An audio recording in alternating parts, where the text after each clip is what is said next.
My in-laws threw away all my 8-year-old's favorite clothes because they looked cheap. They were embarrassing, her cousin laughed. My daughter burst into tears. I didn't cry. I did this.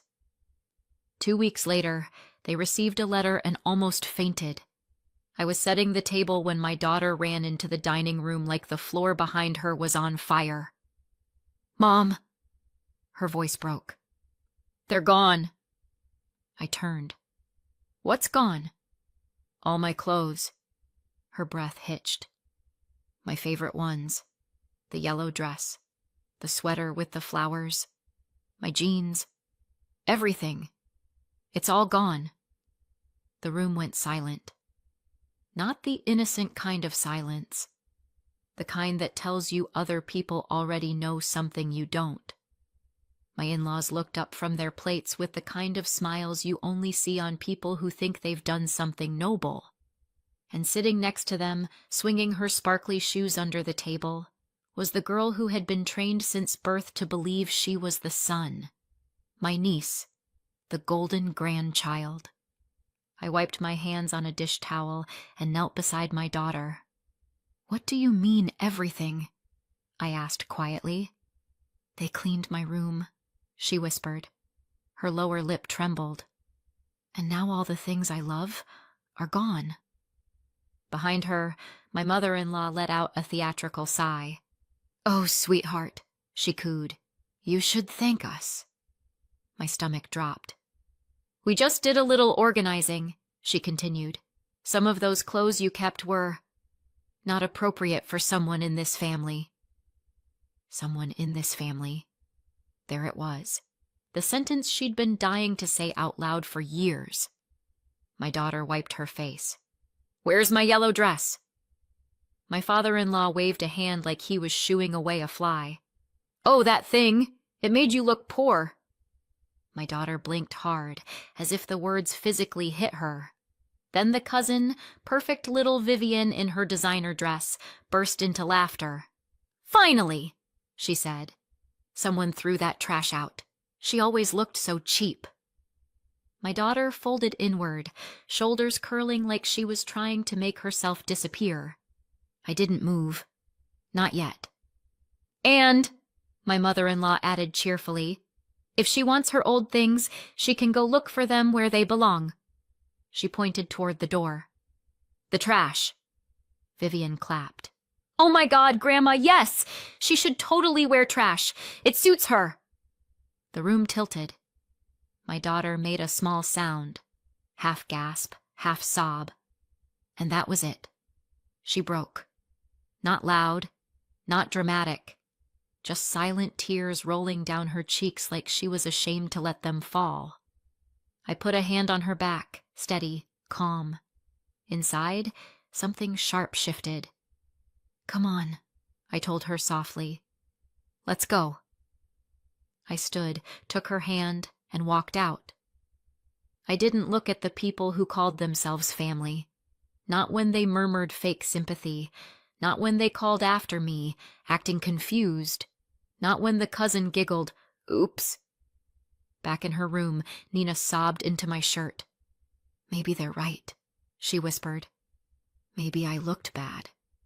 Maybe I don't fit here." I felt something cold settle in my chest. "No," I said. "You looked perfect. And you fit exactly where you belong. With me." She sniffed, trying to breathe. I brushed her hair back. "Do you want us to stay in this house?" I asked softly. "Or do you want us to leave?" She didn't hesitate. "Leave." So we did. We packed quickly. Whatever clothes they hadn't touched, whatever belongings mattered to her, whatever dignity we had left. Her father wasn't home. He wasn't even in the state. So it was just us. We walked down the hallway with our bags, past the polished floors and the expensive furniture, and the people who'd spent years reminding us neither of us belonged there. My mother-in-law was waiting in the foyer, lips pulled into a smile that didn't reach her eyes.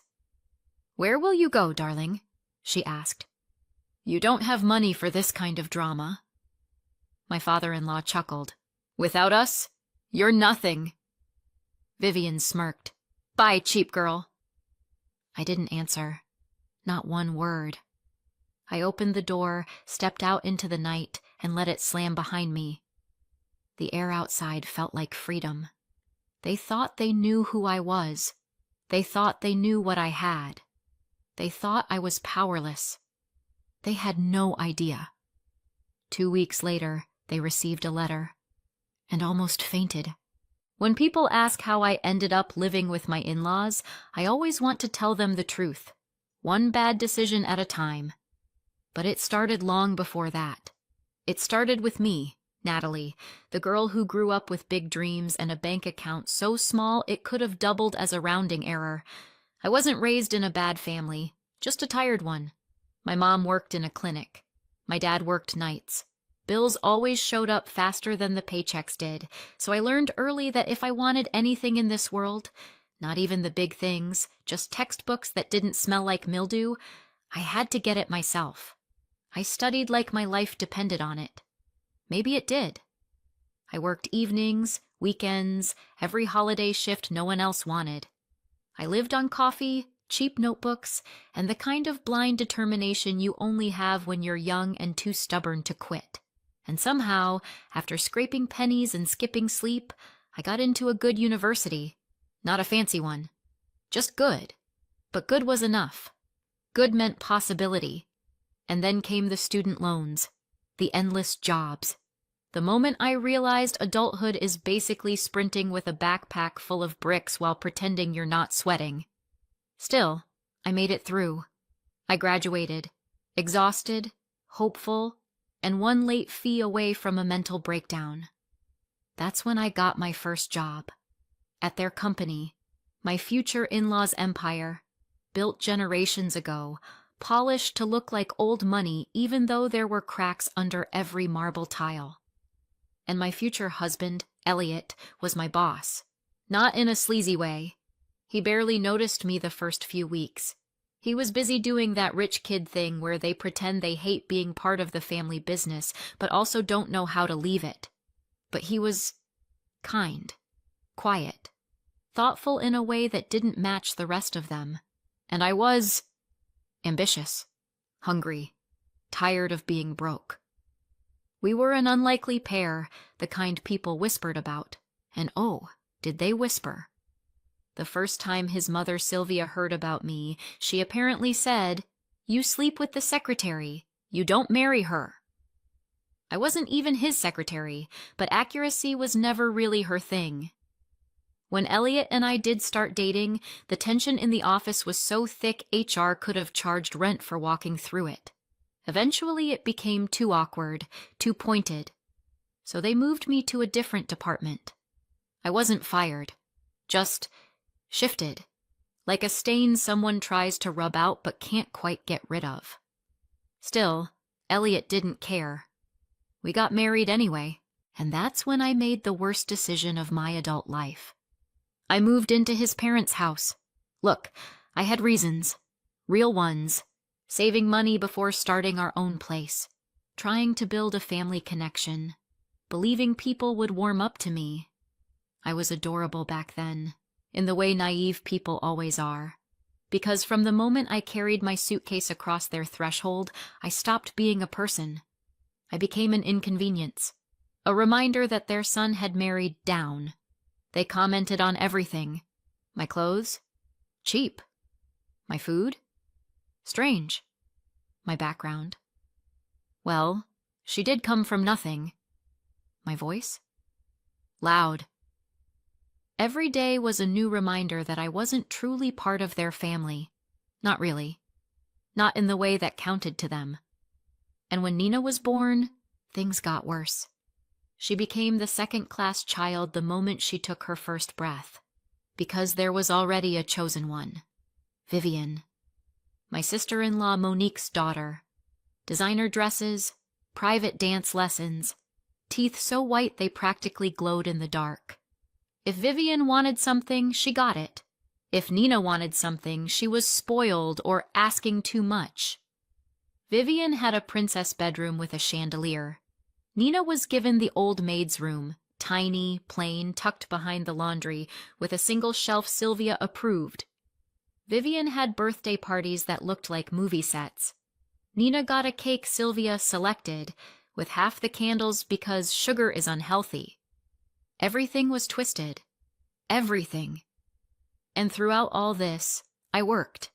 Not in their company, because apparently me being seen might embarrass the family name, but on a side project.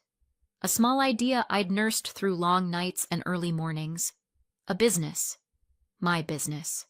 They called it my little hobby. Sylvia actually once patted my head and said, "It's cute that you're playing entrepreneur." My little hobby started making real money. Not billionaire money, not mansion money, but real, steady, grown-up money. The kind of money you get when you build something that actually works, one exhausted day at a time. My business wasn't huge. It wasn't glamorous, but it was stable, healthy, growing. I wasn't rich, not in the way my in-laws worshipped wealth, but for the first time, I felt financially independent, not connected to their charity or their approval, and that mattered more than I can explain. Meanwhile, their company, the proud old family empire, had been quietly sinking. Not that they knew. They never saw the late invoices or empty accounts. Their CEO handled all that. They walked through life assuming everything was fine because it always had been. So when the CEO started calling Elliot with small problems, temporary cash gaps, delayed payments, payroll issues, my husband asked me to help. Just once. Then again. And again. A temporary favor became a pattern. A pattern became a habit. A habit became the only thing keeping them from collapsing. I didn't rescue them. I simply kept them from crashing that month. And still, they looked at me like I was one inconvenience away from falling apart. When I drove away from that house with Nina in the back seat, she kept looking out the window like she expected someone to chase us. No one did. Of course they didn't. People like my in-laws don't run after you. They wait for you to crawl back. And they were going to be waiting a very, very long time. I took Nina somewhere neither of us had set foot before, a luxury hotel with a kids' club, a spa, and the kind of front desk where they say your name like it's a brand. Nina stared at the lobby chandelier like she'd discovered the lost city of gold. "Are we allowed to be here?" she whispered. It hit me like a punch. The in-laws had drilled that mindset into her so deeply she didn't even know she was allowed in nice places. "Yes," I said. "We belong here." Her shoulders loosened a little. Just a little, but it was enough. We spent the afternoon in soft robes, eating room service pasta that cost more than my old weekly grocery budget. Nina kept whispering, "Is this real?" like she was afraid it would disappear. I didn't have the heart to tell her that real life would be messier again soon, but for right now, she deserved this. Elliot didn't arrive until the evening. He'd been out of state on business. When he finally walked into our hotel room, he looked exhausted, confused, and already guilty. "Natalie," he said, "what happened?" I stared at him. At the man who somehow thought what happened could possibly fit in one sentence. "What happened," I said carefully, "is that your parents threw away our daughter's clothes." He blinked. "Why would they?" "Because," I said, "they decided she looked poor." Even saying the word made me want to punch something. He sat down heavily on the edge of the bed, running a hand through his hair. "My parents are..." He exhaled. "They're difficult." "Difficult?" I laughed once. It didn't sound like a laugh. "They emotionally destroyed an 8-year-old because they didn't like her outfits." He winced. "Look, Nat, I'm not defending them. I know how they are. They don't think before they..." "I can't live there anymore," I said. Not yelled, not dramatic, just final. He looked at me, soft and pleading.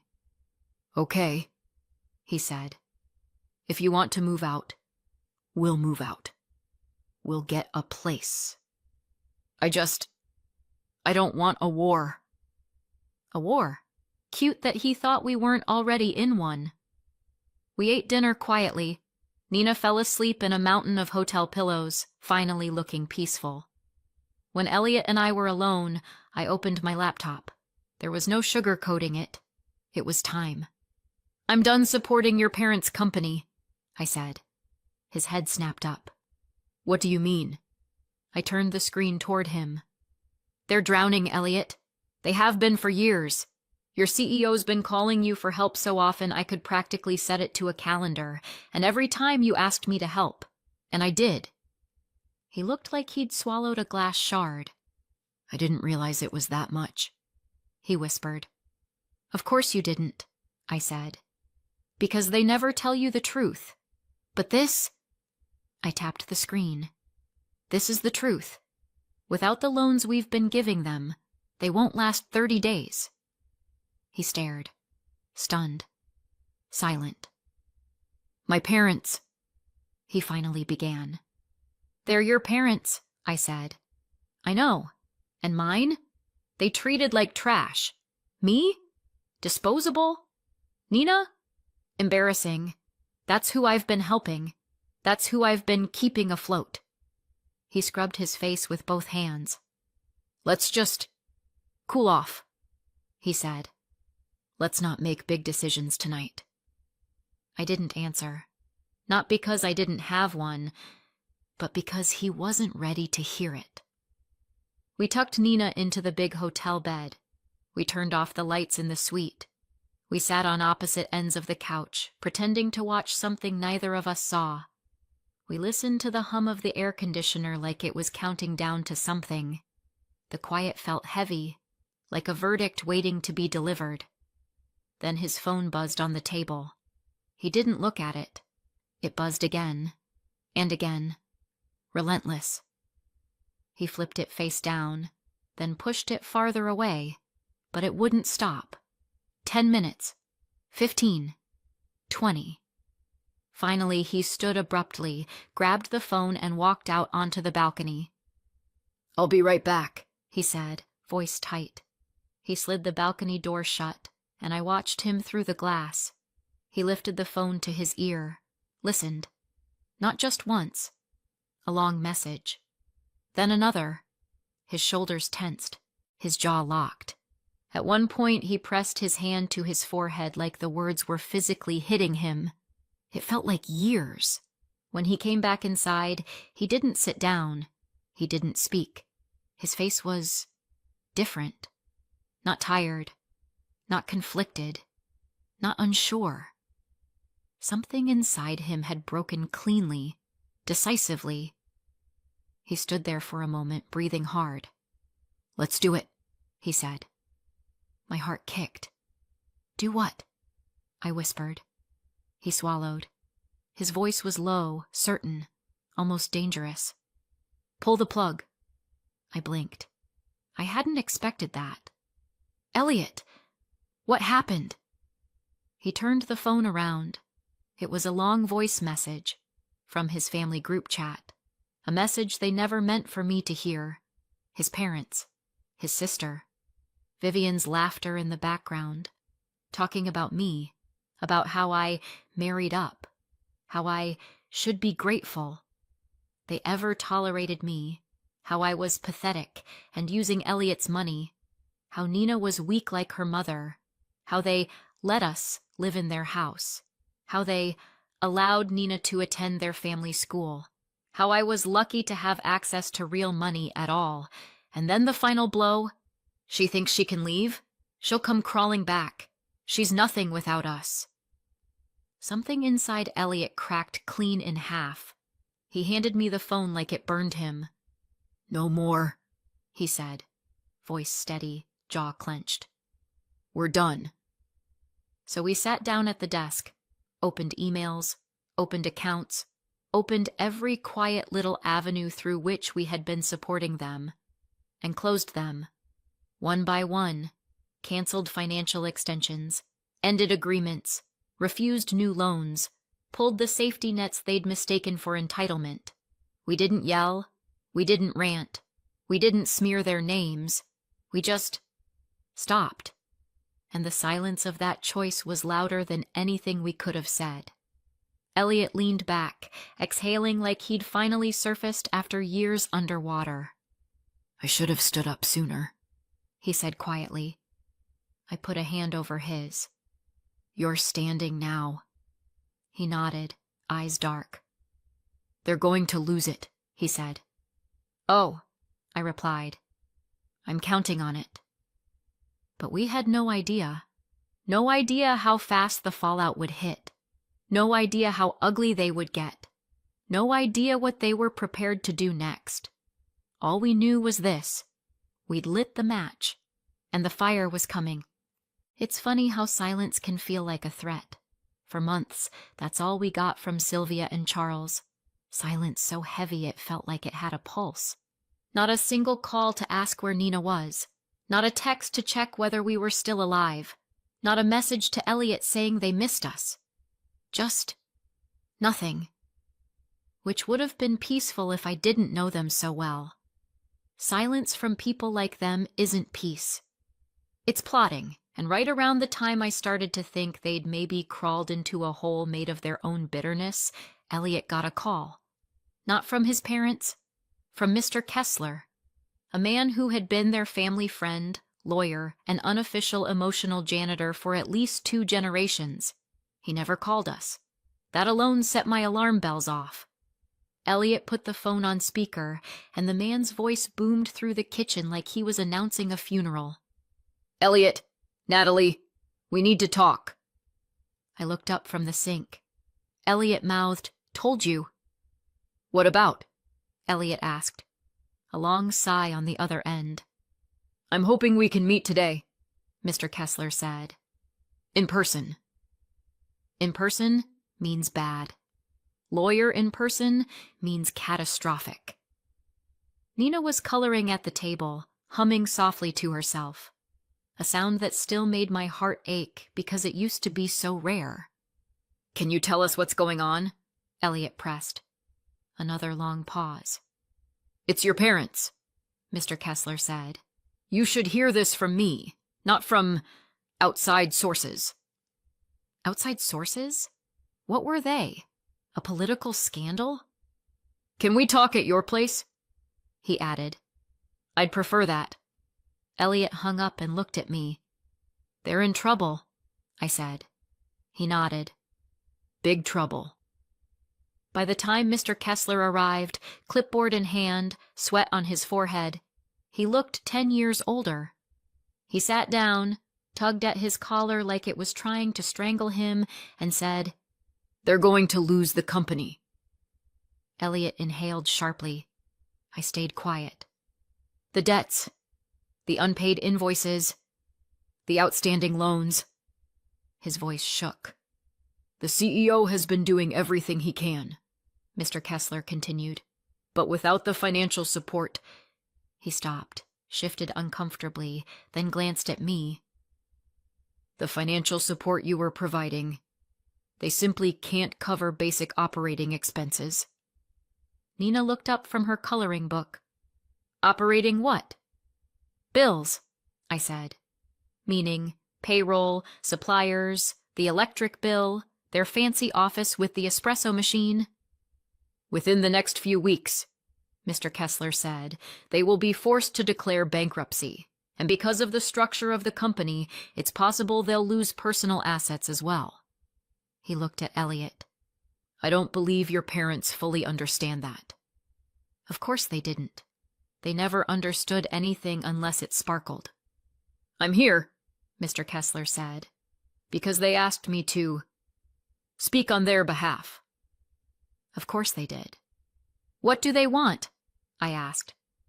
"To restore your arrangement," he said. I raised a brow. "My arrangement?" He winced. "Your financial support."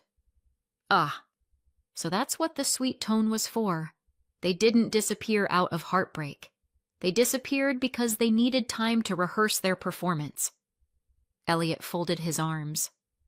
They treated my wife and daughter horribly, he said. Why would we help them? Mr. Kessler closed his eyes briefly, like the headache was spreading. Because this company has been in your family for generations, he said. It was built by your great-grandfather. Your parents believe it would be a tragedy to see it end. Then they should have treated it better, I said. His eyes flicked to me, surprised, then resigned. I understand, he said quietly. Truly, but I'm asking you to consider them as family. I almost laughed. Elliot answered first. She is my family, he said. And Nina is my family. The rest, I'm not sure anymore. Mr. Kessler sighed the sigh of a man who knows he's lost before the battle even starts. They will never ask you directly, he said. They are too proud. They sent me instead. He stood. I've delivered the message. The decision is yours. We showed him to the door, and by the look on his face, he already knew the answer. A few days passed. Rainy, gray, nothing special days. Until it happened. A loud, enthusiastic knock on our front door. The kind of knock people use when they want to seem friendly instead of desperate. Elliot and I exchanged a look. Brace yourself, he murmured. He opened the door. There they were. Sylvia, smiling like she'd never insulted anyone in her life. Charles, puffing his chest like a wounded rooster. Monique, wearing a scarf worth more than my car. And Vivian, dressed like she was attending a fashion show for spoiled 8-year-olds, and they had a cake. A homemade cake. If anything deserves a horror soundtrack, it's in-laws holding baked goods. Natalie, dear, Sylvia gushed. We just had to come see you. I almost asked her if someone dared her at gunpoint. We've missed you, she continued. Oh, and our sweet Nina. We miss her so much. They poured into our living room like a well-dressed tsunami. Monique did the fake tear voice. We were all just talking about how important family is. Vivian stood in the middle of the room and announced, I'm sorry, then added without blinking, Mommy told me I had to say that. Beautiful apology, straight from the heart. Sylvia nodded approvingly, like she'd just orchestrated world peace. And we would love, she said sweetly, for us all to start fresh. Monique clasped her hands. Put the past behind us. Charles smiled thinly. We're willing to move on. Elliot didn't even pretend to smile back. So, Sylvia said lightly, do you think you'll be able to continue helping the company? There it was, the real reason they came. Not for Nina, not for Elliot, and definitely not for me. Elliot said, we need a moment to discuss it. We stepped outside onto the porch. The moment the door closed, we looked at each other and said the exact same thing. No! It wasn't even a question. We walked back inside. Elliot spoke first. No, he said. The shift on their faces was instant. Sugar turned to salt. Honey turned to venom. Politeness collapsed into betrayal. Sylvia's smile cracked. What? She snapped. Do you mean no? Monique's voice sharpened. We apologized. You owe us, Charles shouted. We humiliated ourselves for you, Sylvia hissed. And you're still refusing to act like family? Elliot stepped between them and me. You treated my wife like garbage, he said. You treated my daughter like she didn't belong in your home. You never meant any apology you gave. This was all about money. They stared at him as if he'd stabbed them. We'll disinherit you, Charles spat. Elliot actually laughed. Disinherit what? He said. Your debt? Silence. The kind that told me they realized we knew. We're done, Elliot said. Please leave. They left in a storm of expensive perfume and collapsing pride. And though the house went quiet afterward, it wasn't peaceful. It was the quiet before impact. Because what we'd done wasn't just cutting ties, it was removing the last thread holding their world together. And when that thread snapped, everything would fall. 6 months later, their world finally collapsed. Sylvia and Charles declared bankruptcy, the kind that doesn't just take your business, it shakes the bones of your identity. They had to sell the second house, the lake cabin, the antique furniture Sylvia used to brag about. And because of the debts they'd piled up, the court forced them to repay what they could, including the money they'd borrowed from me. Sylvia cried when she handed over the check. Not because she was sorry, because it hurt. Vivian now goes to public school. Last I heard, she hates it. Apparently, no one there cares who her grandparents are, or were.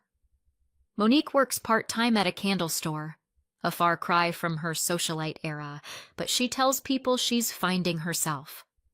Sure. And Charles? He's a junior manager at a logistics firm. A junior manager. The man who once told me I was lucky to be in his home now reports to someone half his age. He ruined his company, so, honestly, it's surprising anyone hired him at all. As for us, Elliot and I are just living our quiet, peaceful, thriving life now. Our business is booming. Nina laughs more these days, sleeps better, dresses exactly the way she wants. We've been no contact with Sylvia and Charles since that day, and that silence? For once it feels like freedom. So tell me, did we go too far or not far enough? Let me know in the comments and subscribe for more.